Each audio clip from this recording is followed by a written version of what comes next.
I am the Watcher. I observe all that transpires across the infinite multiverse. In your reality, a billionaire futurist shaped a young spider's destiny. But in this timeline, a single choice echoes through eternity when Steve Rogers, not Tony Stark, found Peter Parker first. One mentor exchanged for another, one path forever altered.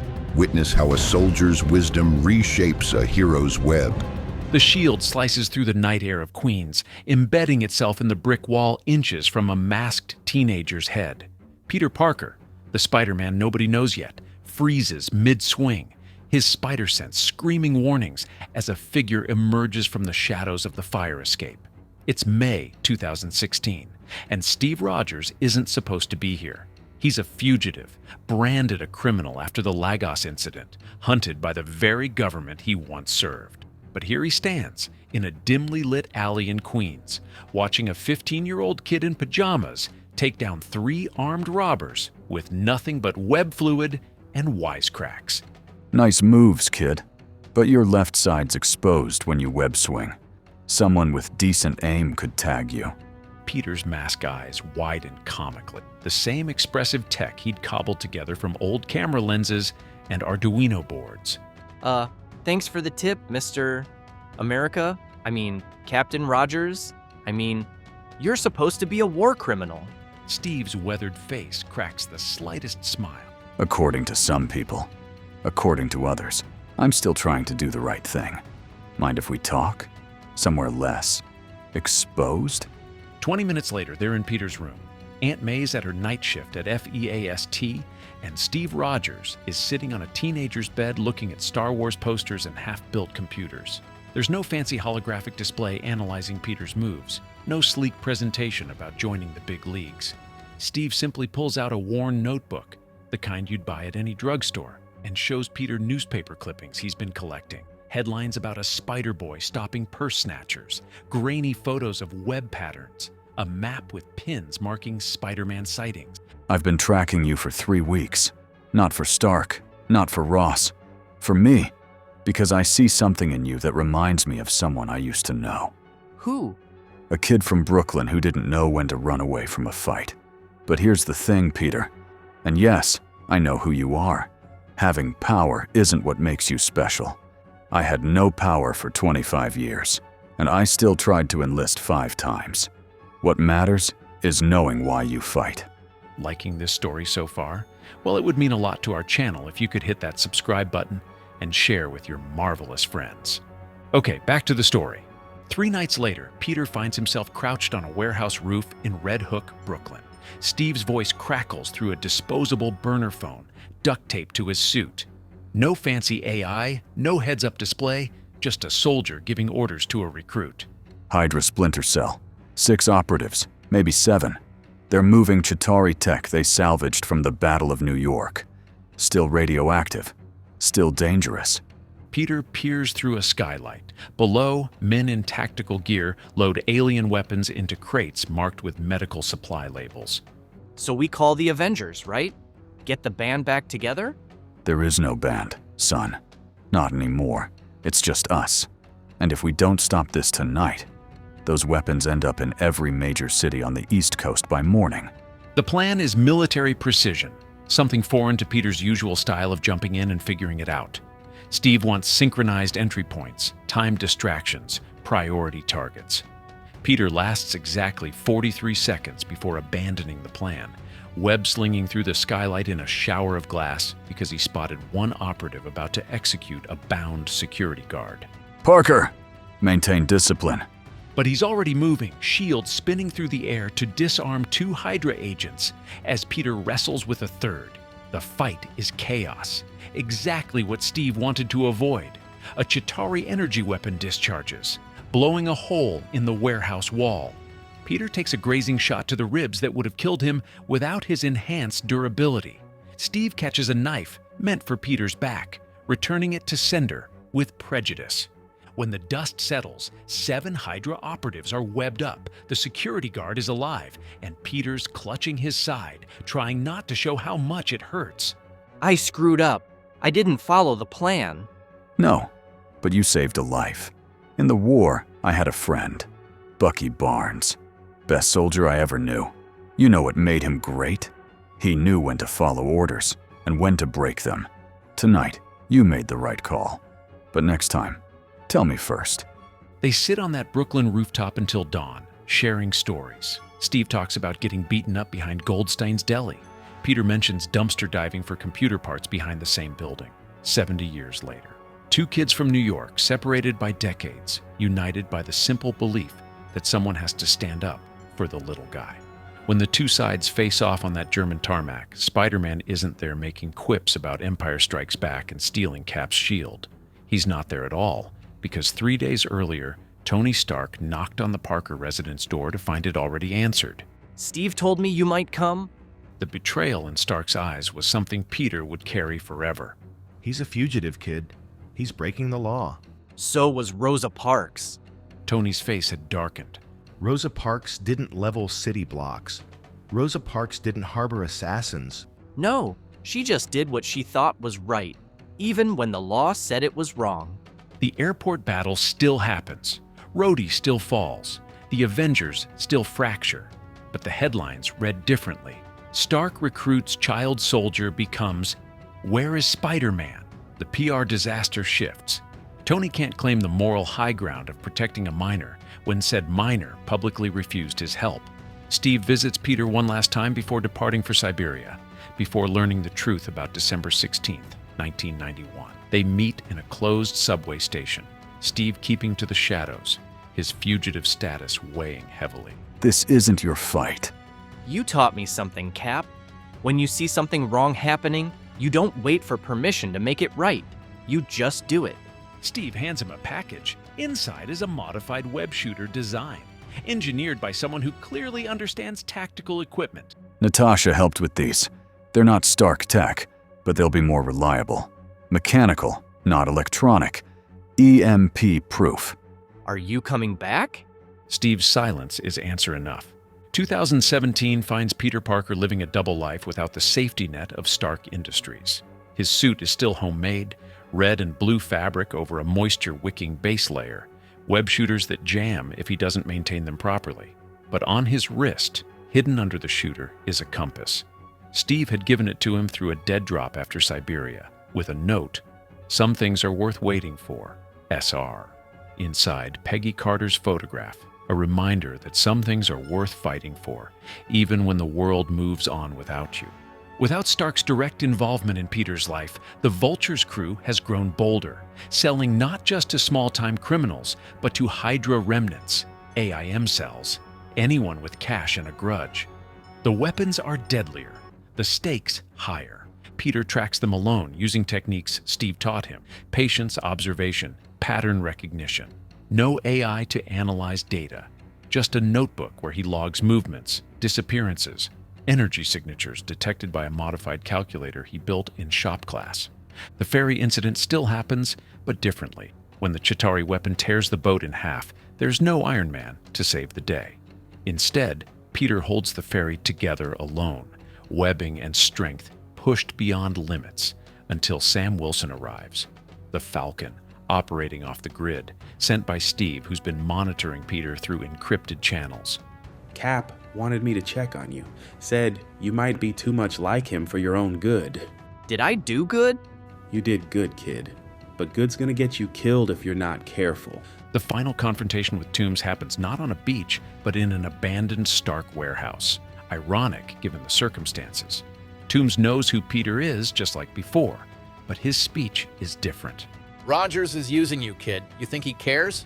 He's a soldier from the 40s. Everyone's expendable in war, even you. Steve Rogers jumped on what he thought was a live grenade to save people who hated him. Before the serum, when he was nobody. That's not using people, that's the opposite. The building still collapses. Peter still lifts impossible weight to save his enemy. But when he emerges, there's no Happy Hogan to pick him up. Just Peter Parker, walking home through Queens at dawn, compass in hand, understanding that doing the right thing means sometimes you walk alone. The confrontation happens in March 2018, 2 months before Thanos arrives. Tony Stark tracks Steve Rogers to a safe house in Vermont, where Peter is spending spring break learning advanced combat techniques. The tension when Tony arrives could be cut with a vibranium shield. You kidnapped him. I trained him. There's a difference. Peter watches from the porch as two of Earth's greatest heroes circle each other like wary predators. He's 17 now, no longer the starstruck kid from Queens, but someone who's seen the cost of heroism up close. He could have been at MIT. Could have been the next generation. Better than us. Clean slate. Instead, you've got him playing soldier in your old war. Your way would have made him dependent on your tech, your money, your approval. What happens when you're gone, Stark? Who's Peter Parker without the suit you'd build him? Alive. He'd be alive. The silence that follows is deafening. Peter steps forward, no longer content to be discussed like he's not there. You're both right, and you're both wrong. Mr. Stark, the tech would have helped, but it also would have become a crutch. Cap, the training saved my life, but sometimes I need to be a kid, not a soldier. Maybe the problem isn't which one of you should mentor me. Maybe it's that you both think I'm yours to shape. Tony's face cycles through emotions, anger, hurt, something approaching respect. Steve nods slowly, teacher proud of student surpassing the lesson. Smart kid. Smarter than both of us. I had good teachers, even if they can't stand each other. When the Black Order attacks New York, Peter's spider sense doesn't just tingle, it screams. He's in chemistry class when every hair on his body stands on end, and through the window, he sees the ring ship descending over Manhattan. But his response is different. Steve's training kicks in. Assess, plan, execute. Instead of immediately jumping on the ship, Peter follows protocols, reaching out through the encrypted channels Steve established. Cap, we've got aliens in New York, big ones. We're dealing with our own situation. Vision's been attacked. Can you handle reconnaissance? Copy that. We'll observe and report. Peter watches Tony Stark and Doctor Strange engage Ebony Maw from a rooftop. His fingers itch to help, but Steve's words echo. Information wins wars, not just battles. When Tony's knocked unconscious and Strange is captured, Peter makes a choice. He boards the ship not as a stowaway, but as a soldier on a mission, leaving a quantum-encrypted message for Steve. Following Strange to source, will report coordinates. The difference ripples outward. When the Guardians find them on Titan, Peter Parker isn't just a kid from Queens. He's Steve Rogers' trained operative with tactical knowledge. The plan to subdue Thanos is modified with military precision, Peter suggests. They almost win. Almost. When Quill breaks, when the plan fails, when Thanos gains the Time Stone, Peter faces the Mad Titan with a soldier's resolve. The moon-throwing, reality-warping battle plays out, but Peter's responses are measured, strategic. He saves Tony from a killing blow by webbing him away at the crucial moment. You're strong, little spider. Trained by Earth's best soldier. I suspect. Peter doesn't quip. Steve taught him. Never give the enemy information. When they lose on Titan, when Strange surrenders the stone, Peter sends one last message to Earth through a Stark emergency beacon. He finds Titan, 5 of us. He has 5 stones. Coming to Earth. Tell Cap. Tell him I remembered the compass. Strange opens a portal, sending Peter to Earth before Thanos can leave. One last act of battlefield triage. Peter materializes in Wakanda through Strange's portal, just as the Black Order breaches the dome. Steve sees him across the battlefield, a 17-year-old boy who should be at prom, not fighting for the universe's survival. Peter, I ordered you to stay with the ships. All due respect, Cap, but screw that order.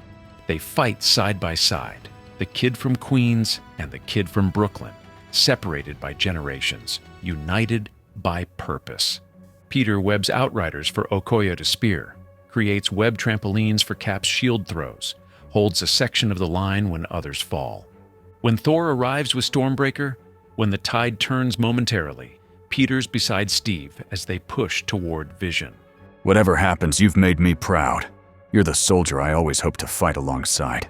Learned from the best, old man. Then Thanos arrives. The desperate battle in the forest clearing is different with Peter there. When Thanos throws Steve aside, Peter catches him with webbing. When Thanos approaches vision, Peter's the one who leaps onto the Titan's arm, trying to web the gauntlet closed. It's not enough. It was never going to be enough, but it gives Wanda 3 more seconds to destroy the Mind Stone. It doesn't matter. Time reverses. The stone is plucked. The snap happens. But when Peter starts to dust, he's in Steve's arms, not Tony's. Cap, Steve, I don't feel so good.